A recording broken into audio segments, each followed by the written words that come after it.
Sejam todos bem-vindos ao canal TV CE Arra. Antes de iniciarmos o módulo de hoje, nós gostaríamos de pedir a você que acompanha os nossos estudos que dê um like e ajude a divulgar os conteúdos do canal. Hoje nós vamos estudar o tema Ensaio Teórico da Sensação nos Espíritos, que é o item 257. Não é uma pergunta. É todo uma compilação, um resumo das pesquisas de Kardec acerca da sensação que os espíritos têm quando estão no plano espiritual. E esse item começa assim: o corpo é um instrumento da dor. Se não é a causa primária desta, é pelo menos a causa imediata. É o corpo físico que manifesta a dor. A alma tem a percepção da dor. Essa percepção é o efeito. A lembrança que da dor a alma conserva pode ser muito penosa, mas não pode ter ação física. De fato, nem o frio nem o calor são capazes de desorganizar os tecidos da alma, que não é suscetível de congelar-se nem de queimar-se. Aqui nós vamos lembrar do medo que as pessoas têm de no momento da morte serem cremadas, né? Depois de morrerem, o seu corpo ser cremado.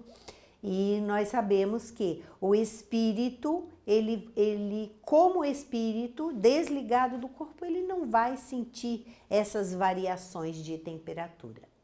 E ele continua: o perispírito é o laço que une o espírito à matéria do corpo. É tirado do meio ambiente, do fluido universal. Nós sabemos disso. O fluido universal, ele preenche todo o universo e é do fluido universal de cada planeta que os espíritos tiram essa porção de fluido para formar o seu perispírito.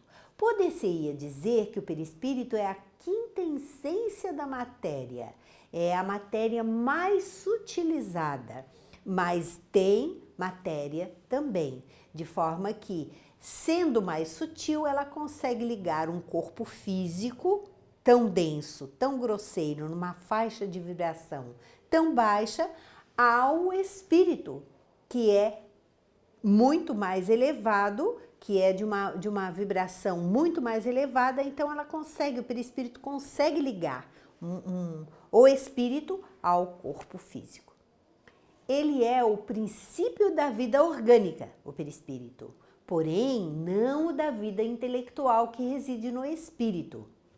O perispírito, então, é esse corpo sutil, é o princípio da vida orgânica, porque é ele que dá vida ao corpo físico, porém, ele não é o princípio da vida intelectual. O princípio da vida intelectual está no espírito.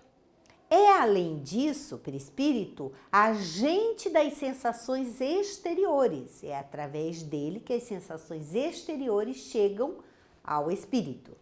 No corpo, os órgãos, servindo-lhes de condutos, localizam essas sensações. Destruído o corpo, elas se tornam gerais. O perispírito está ligado ao corpo físico célula a célula, nós sabemos disso. E ele está ligado através de centros de forças também, que são condensações energéticas que são chamados os chakras.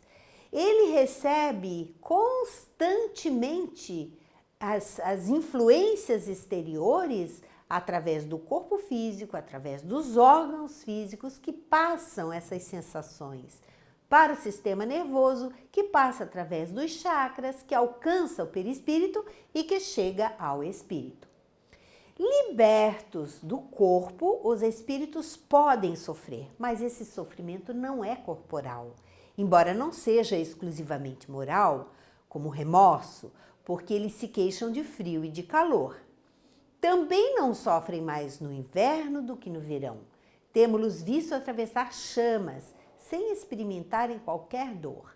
Nenhuma impressão lhes causa, conseguintemente, a temperatura. Como ele nos afirma, o espírito não sente o calor, não sente a temperatura, pode passar através do fogo tranquilamente. A dor que sentem, portanto, não é uma dor física, propriamente dita.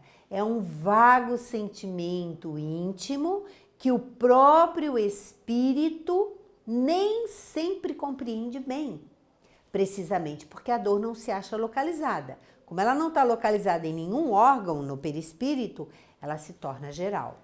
É mais uma recordação do que uma realidade. Recordação, porém, igualmente penosa. Ensina-nos a experiência, continua Kardec, que por ocasião da morte o perispírito se desprende mais ou menos lentamente do corpo.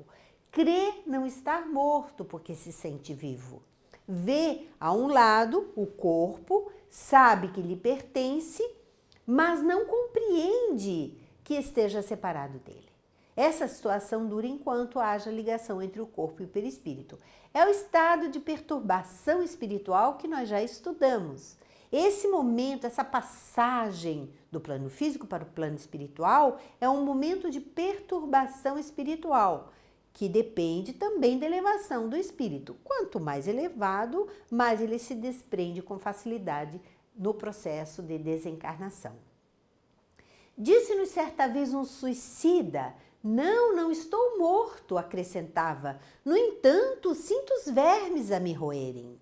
Ora, os vermes não lhe roíam o perispírito e ainda menos o espírito, roíam-lhe apenas o corpo. Como, porém, não era completa a separação do corpo e do perispírito, nós sabemos que isso acontece no suicídio, que não há uma separação completa do corpo e do perispírito, porque não se esgotou a energia vital que sustenta a vida física.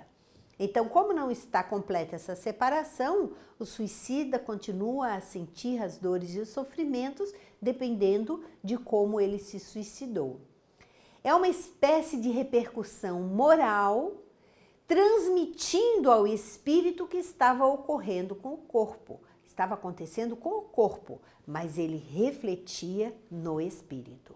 Era antes a visão do que se passava com o corpo, ao qual ainda se conservava ligado o perispírito, o que lhe causava a ilusão que ele tomava por realidade, por estar ainda num estado de perturbação muito grande. Durante a vida, esse corpo recebe impressões exteriores e as transmite ao espírito por intermédio do perispírito, que constitui provavelmente o que se chama fluido nervoso. O perispírito também é conhecido como fluido nervoso, porque ele leva essas sensações ao espírito.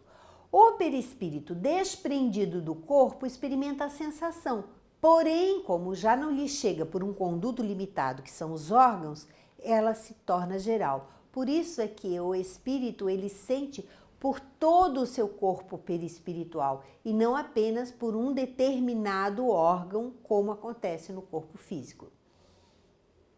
Sabemos que quanto mais os espíritos se purificam, tanto mais etérea se torna a essência do seu perispírito, de onde se segue que a influência material diminui à medida que o espírito progride, isso é, à medida que o próprio perispírito se torna menos grosseiro.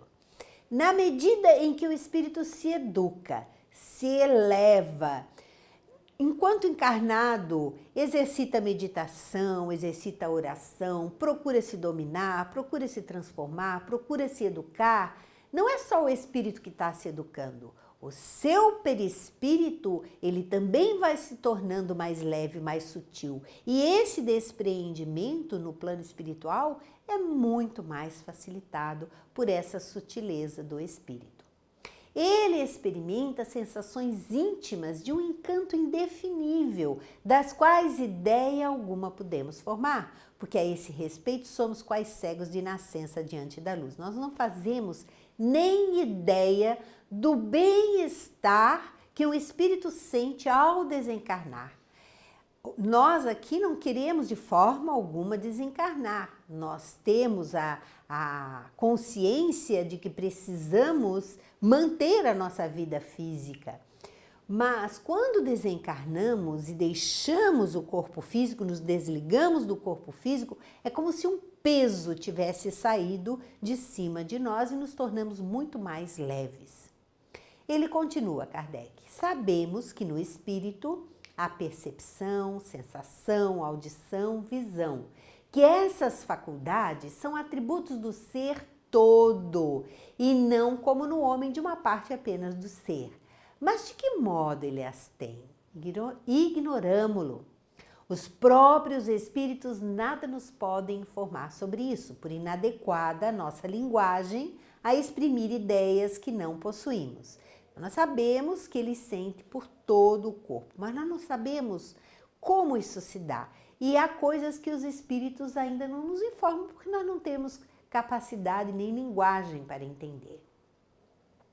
Dizendo que os espíritos são inacessíveis às impressões da matéria que conhecemos, referimos-nos aos espíritos muito elevados, cujo envoltório etéreo não encontra analogia nesse mundo. Os espíritos mais elevados têm um perispírito muito mais leve, muito mais sutil. Outro tanto não acontece com os de perispírito mais denso, que são aqueles espíritos mais inferiores que permanecem na crosta terrestre, os quais percebem os nossos sons e odores, não porém apenas por uma parte limitada de suas individualidades, conforme lhes sucedia quando vivos. A alma ou espírito tem, pois, em si mesma a faculdade de todas as percepções. Então, mesmo aqueles espíritos mais inferiores, eles também percebem como no corpo todo, no corpo perispiritual todo, eles não têm um órgão determinado para captar a dor, o sofrimento, a luz, o som, toda essa percepção é geral no perispírito. Estas, na vida corpórea, se obliteram pela grosseria dos órgãos do corpo. Na vida extracorpórea, se vão desanuviando essas faculdades de percepção, à proporção que o envoltório semimaterial se eteriza. Então, quando estamos no corpo, nossas capacidades são obliteradas, são impedidas de se manifestarem como no plano espiritual. Aurido do meio ambiente, esse envoltório varia de acordo com a natureza dos mundos. O perispírito ele é elaborado no meio ambiente do planeta, com o fluido universal que constitui o planeta. Então, ele vai variar de acordo com a natureza desses mundos. E ao passarem de um mundo a outro, os espíritos mudam de envoltório, mudam de perispírito, como nós mudamos de roupa quando passamos do inverno ao verão ou do polo ao equador. Assim como nós mudamos de roupa aqui no plano físico, eles mudam também a constituição do seu perispírito de acordo com o fluido universal de cada planeta. Todos, porém, assim os inferiores como os superiores, não ouvem nem sentem senão o que queiram ouvir e sentir. Não possuindo órgãos sensitivos, eles podem livremente tornar ativas ou nulas suas percepções. Eles podem ampliar a sua capacidade de perceber ou diminuir. Uma coisa só são obrigados a ouvir: os conselhos dos espíritos bons. Nos primeiros instantes que se seguem à morte, a visão do espírito é sempre turbada e confusa. São aqueles momentos de perturbação espiritual. Ela aclara-se à medida que ele se desprende. Quanto à sua extensão através do espaço indefinido, do futuro, do passado, dependendo do grau de pureza e de elevação do espírito. Os sofrimentos deste mundo independem algumas vezes de nós. Muitos, contudo, são devidos à nossa vontade.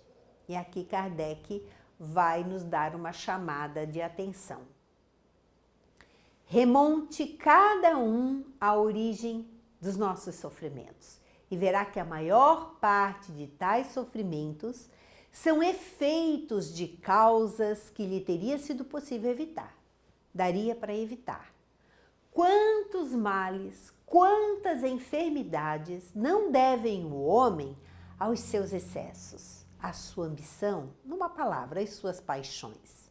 Aquele que sempre vivesse com sobriedade, que fosse sempre simples nos gostos e modestos nos desejos, muitas tribulações evitaria. O mesmo se dá com o espírito. Os sofrimentos por que passa são sempre a consequência da maneira por que viveu na terra. Certo, já não sofrerá mais de gota nem de reumatismo. No entanto, ele experimentará outros sofrimentos que nada devem àqueles que tinham quando estavam encarnados. Vimos que seu sofrer resulta dos laços que ainda o prendem à matéria. Aqueles apegos às coisas materiais, à vida materiais, seus gostos, seus desejos, suas paixões. Que quanto mais livre estiver da influência desta ou por outra, quanto mais desmaterializado se achar, menos sensações dolorosas experimentará. Ora, está nas suas mãos libertar-se de tal influência desde a vida presente. Ele tem o livre-arbítrio, tem por conseguinte a faculdade de escolha entre o fazer e o não fazer.